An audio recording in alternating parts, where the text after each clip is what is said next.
So the focus this week has been on Wikipedia and how kind of Wikipedia has been incorporated into education and whether or not it can be viewed as a credible or reliable source. And we actually had to create our own Wikipedia page and put together an information page and to see if it got passed or not,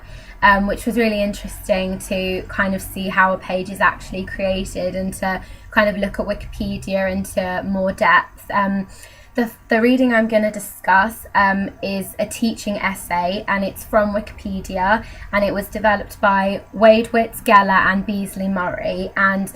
basically the main theme of the article is how Wikipedia has been introduced into higher education. So they firstly argue that a common thought is that Wikipedia shouldn't be accepted by academics. However, many of the articles on Wikipedia are extensively referenced to scholarly literature, and they say that about 3.3 million articles do this. And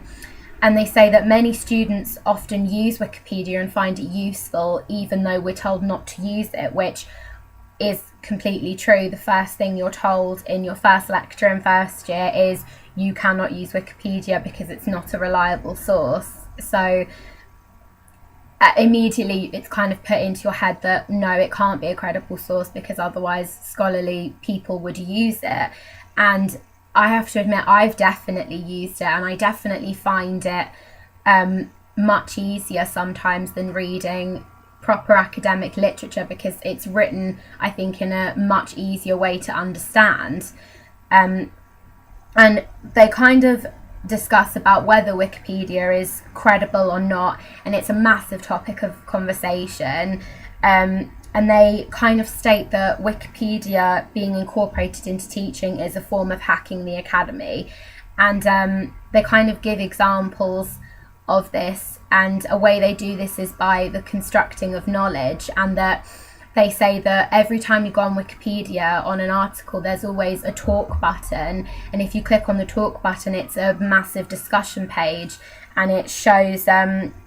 how the article has been developed and how what has been written is whether it's credible or not, and where the references come from, and if anybody has picked up on it and says, well, that reference isn't correct, then it'll all be on this page. I didn't even know that existed until this week, so I found that incredibly useful, because if you are using Wikipedia, then you can look back at the point you're trying to make and see, like, okay, well, has this been credibly written, and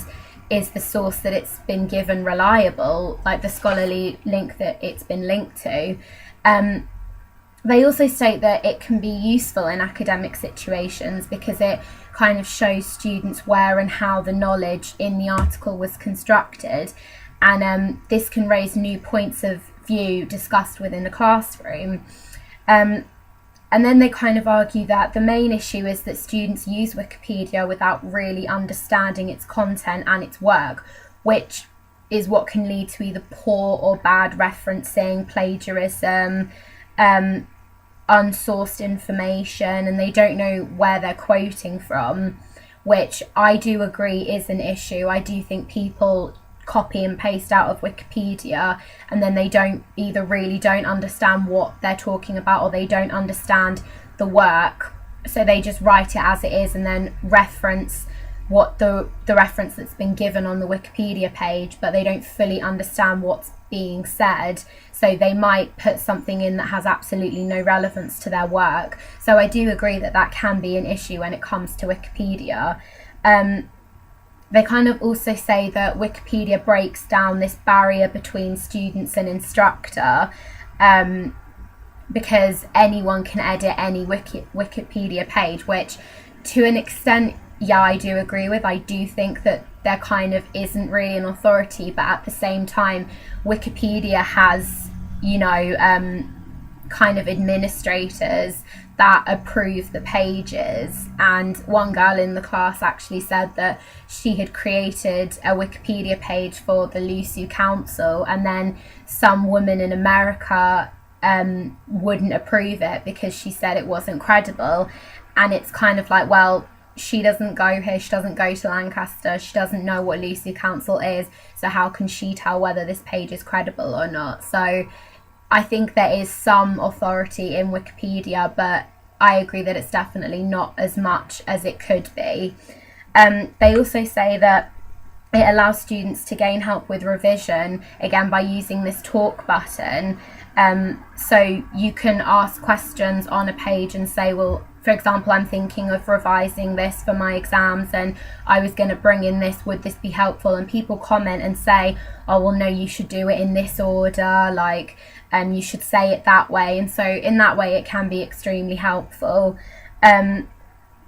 you can also kind of see what's missing from Wikipedia, and it says it allows students to see the production of knowledge and to see how that knowledge has come about and what should be added and what could be taken out.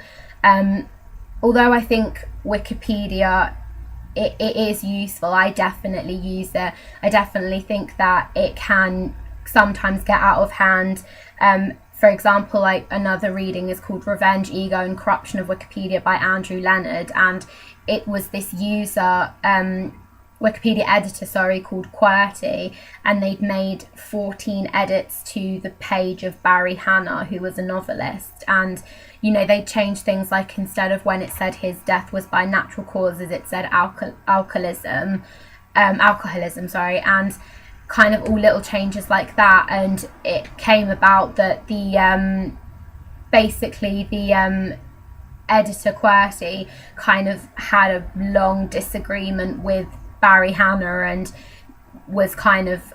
an enemy of his, so that's why he made all these changes. And I think some people would argue that, well, you have people like that on Wikipedia, so what, like, that shouldn't be allowed. But then at the same time, you can say, well, yeah, he made all these changes, but the people won't allow these changes, it will be deleted anyway, so does it really matter if he makes these changes, because it will be deleted anyway. But I do think it's quite a broad thing to say that Wikipedia kind of tries to not have authority and tries not to have a hierarchy, because it quite clearly does. And I don't know if I have to see if our pages were accepted, but if our pages weren't accepted, then I would like to know why and who didn't accept them, and if they knew anything about the topics that we were discussing. So this week the work we had to do was create a Wikipedia page for terms, and our term was techno-liberalism, and it's kind of all about how it's kind of a political way, and kind of just to see how to create a Wikipedia page and see if it was accepted. And I thoroughly enjoyed doing it, and I do think I would be quite proud if the Wikipedia page was accepted.